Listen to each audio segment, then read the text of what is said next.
कहा कि अलग अलग राज्य के जो किसान हैं, अलग अलग राज्यों के किसानों की अपनी अलग अलग जरूरतें, अपनी अलग अलग मांगे हैं, सबके लिए अलग अलग ये कानून है।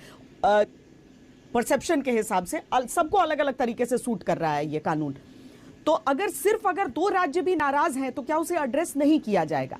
जो गौरव वल्लभ अपनी तरफ से कह रहे हैं कि बस 25 किलोमीटर दूर नहीं गए प्रधानमंत्री और 2500 किलोमीटर दूर के किसानों से बात कर ली, तो गौरव वल्लभ के उन तमाम आरोपों के बीच एक सवाल मैं भी आपसे यह जानना चाहती हूं कि करेंगे कैसे, एड्रेस कैसे करेंगे आप इस इशू को? आप देखिए, किसान एक राज्य दो राज्य क्या कहा, दो किसान भी कष्ट में हैं तो हमारे लिए संवेदना का विषय, इसीलिए तो सरकार ने वो सारे संशोधन करने को राजी थी।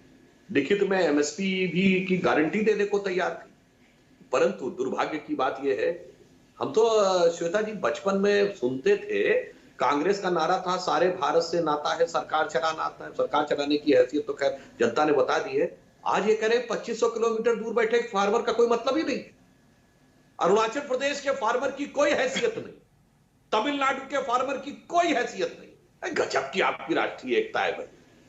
क्योंकि आपके नेतृत्व की सोच दिल्ली तक सीमित है। जिसे कहते थे ना, एक आखिरी मुगल बादशाह था शाह आलम, जिसके लिए कहते थे सल्तनते शाह आलम जे लाल किले थे पालम। इस कारण से आपको 2500 किलोमीटर दूर बहुत दूर लगता है। प्रधानमंत्री वो है जो सब घर घर छान के बैठे। अब बताता हूं आपको, 2011, आप तो बहुत पढ़े लिखे, देखिए श्वेता जी, दोगली नीति किसे कहते हैं। हमसे कह रहे हैं कि 50% में इस फार्मूले के तहत दिया, उस फार्मूले के तहत नहीं दिया। अपने जमाने में स्वामीनाथन कमीशन में 5% भी नहीं दिया, और यहां आके भाषण 50% के इस फार्मूले बनाम उस फार्मूले पे। अब बताता हूं, मोदी जी का 2011 का कोट कर रहे हैं कि साहब लीगल होना चाहिए, नहीं दिया। भाई 2011 में किसकी सरकार थी भाई? इस समय छाती ठोकने वाले बोलो तो, क्यों नहीं दिया 2011 में?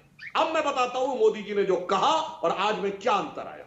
2011 और आज में एक अंतर है। हमने सिर्फ एमएसपी का ही यथावत रखते हुए सिर्फ ट्रेड की ही स्वीकृति नहीं दी है, हमने एसेंशियल कमोडिटीज एक्ट भी खत्म किया है, ताकि भंडारण को लेकर सुविधा नहीं, उस जमाने में नहीं था। खाद्य सुरक्षा कानून है, उस जमाने में नहीं था। आप पढ़े लिखे हैं। डब्ल्यूटीओ में 2011, 12 और 13 में आपकी सरकारें कहां तक झुकती चली जा रही थी। मैं दर्शकों से कहूंगा, जिनेवा 2013, डब्ल्यूटीओ भारत सरकार के बीच की चीजें नेट पे जाके चेक करिए। और अगस्त 2014 बाली में आकर जिस तरह चट्टान की तरह मोदी सरकार आके खड़ी हो गई, अन्यथा 2022-23 आते आते हम एमएसपी देने लायक हमारे हाथ ही बन गए होते। ये स्थिति नहीं थी। उन परिस्थितियों में मोदी जी ने कहा था, और आप इन सारे परिस्थितियों के संवाहक आज हमसे ये कह रहे हैं। गजब की बात है। देखिए, एक तरफ श्वेता जी ये कहते हैं हम ग्रीन रिवॉल्यूशन लाए, हमने अनाज में आत्मनिर्भर किया, फिर हमारे जमाने में अनाज के भंडार भरने लगे। और शरद पवार जी कृषि मंत्री थे, याद करिए, इस कदर अनाज भरा हुआ था 2013-14 में, सड़ रहा था, ओपन में पड़ा हुआ अनाज। सुप्रीम कोर्ट ने कहा अगर आपके पास भंडारण करने लायक जगह नहीं है तो कृपया गरीबों को मुफ्त में बांट दीजिए। मगर उसके बाद भी एसेंशियल कमोडिटीज एक्ट होना चाहिए 1955 वाला। भाई, दो में से एक बात मान लो, या तो मान लो देश 1955 में था, तुम कुछ नहीं कर पाए थे, और यदि किया था तो 1955 वाला नियम क्यों चाहिए? इसे कहते हैं दोगली नीति।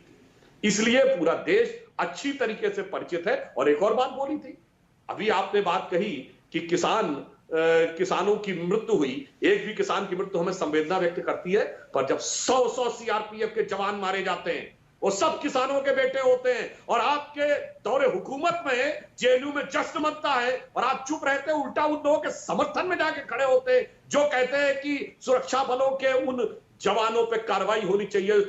ठुठुरती ठंड से लेके, रेगिस्तान से लेके, जंगल में जाकर इन्हीं किसानों के परिवार के बेटे होते हैं। उनको सजाएं दिलवाने के लिए जो वकील कोर्ट में जाके अर्जियां लगाते हैं, उनके साथ आके आप खड़े होते हैं, फिर कहते हैं कि हमें किसान की मृत्यु के ऊपर भाषण देते हैं।